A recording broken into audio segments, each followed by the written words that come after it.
Hello ভাই বোনেরা, আজকে মঙ্গলবার 282 জন সাবস্ক্রাইবার, এছাড়া অন্য দর্শক শ্রোতা সকলকে ধন্যবাদ ও ভালোবাসা জানিয়ে খাওয়া দাওয়ার ভিডিওটি শুরু করছি। তো দেখে নাও আজকে কি হয়েছে। আজকে কিছু রান্না সেইভাবে হয়নি, আজকে শুধু পাঁঠার মাংসই হয়েছে, আর এটা কালকের বাসি শুটির তরকারি। এটা দুর্দান্ত হয়েছে। ছেলে বলছে মা খুব ভালো হয়েছে, ও মানে এতই খেয়েছে, বলছে মা পটি হচ্ছে। তা যাই হোক, তো এটা সবুজ গ্রিন তো ওটা হবে, ঠিক আছে, খুব ভালো হয়েছে।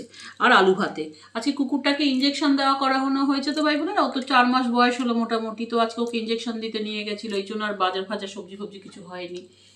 আর হ্যাঁ, কালকে দেখলাম আবার ভাইপোও কবিতা লিখেছে। ভাই বোনেরা, আমারও না ইচ্ছে হয় কবিতা লিখি। ওরা সব ভাইপো শুনেছি মাধ্যমিকও নাকি পাস না, তো কবিতা লিখছে। পিসি তো অনেকগুলো তার ডিগ্রি আছে, ডিগ্রির একটা সার্টিফিকেট নেই, সার্টিফিকেটটা বোধহয় কোথাও অন্যান্য কোনো ব্যাংকে আছে, বিশ্ব ব্যাংকে জমা আছে। তো সেও কবিতা লিখছে। তো আমি গ্র্যাজুয়েশন করে আমি ভাবি আমিও কবিতা মানে কিছু লিখি আমি টুকটাক, সেটা আমার আছে খাতায় তোলা। কিন্তু এখন আমি ভাত বাড়তে বাড়তে, এই যে ভাতের থালা ছুঁয়ে আমি একটা কবিতা ছোট্ট করে বানিয়ে ফেললাম। ভাই বোনেরা দেখো তো, তোমরা কিন্তু আমাকে ছেড়ে পালিয়ে যেও না কিন্তু, ঠিক আছে? তো কবিতাটা শুনে পিসির মতন আমারও ইচ্ছে হয়, আমারও কবিতা লিখতে ইচ্ছে হয়, কিন্তু মনে ভয় হয় যদি তোমরা পালিয়ে যাও, 282 থেকে আবার শূন্যে পাঠিয়ে দাও, তখন আমি কি করব?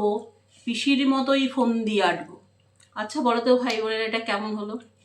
আমি এই ভাত বাড়তে বাড়তে ওর বাবা তো কত বক বক করে, এই জল গরম করছে, ওই করছে, সেই করছে। আমি তাই বলছি, আমি ব্রেনের মধ্যে একটা জিনিস চিন্তা করছি আর তুমি আমার সব গুলিয়ে দিচ্ছ। তো এই 6 লাইনের কবিতাটা আমার কেমন হলো? আমি এই যে ভাতের থালা ছুঁয়ে বলছি, আমি এই ভাত বাড়তে বাড়তে এই কবিতাটা মানে মনের মধ্যে করে ফেললাম। আচ্ছা, আমিও চেষ্টা করি, ওরা যদি নন গ্র্যাজুয়েট হয়ে ওই সব যদি লিখতে পারে, আমিও চেষ্টা করি, পারবো কিন্তু কিছু কিছু তো ভাষার জ্ঞান আছে।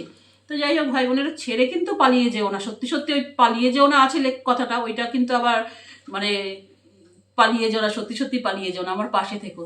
যাই হোক ভাই বোনেরা, আজকের ভিডিওটা ভালো লাগলে অবশ্যই লাইক চিহ্ন দেবে, সাবস্ক্রাইব করে পাশে থাকবে। আর কি বলবো, আবার ছেলে যে বাচ্চা ছেলেদের ভাতা আর কি, যেটা শিক্ষার যে ভাতা, যেটা কি বলে বেকার ভাতা, ওটাকে আবার আগিয়ে আনলো এপ্রিল মাস। কত ফন্দি আটছে, বাপরে বাপ! জয় শ্রীরাম ছাড়া গতি নেই কিন্তু। বাড়িঘরটাকে যদি বাঁচাতে চাও আর ধর্মটাকে যদি বাঁচাতে চাও, জয় শ্রীরামকে আঁকড়ে ধরে রাখো। কোনো মতে 10,000 টাকাও বেকার ভাতা দিক আর যা ভাতা দিক, ছেড়ে যেও না। যাই হোক, মানে জয় শ্রীরামকে ছাড়বে না, জয় শ্রীরামকে আঁকড়ে ধরে থাকো, পাশে থাকবে, সাবধানে থাকবে। পছন্দ হলে সাবস্ক্রাইব করবে, লাইক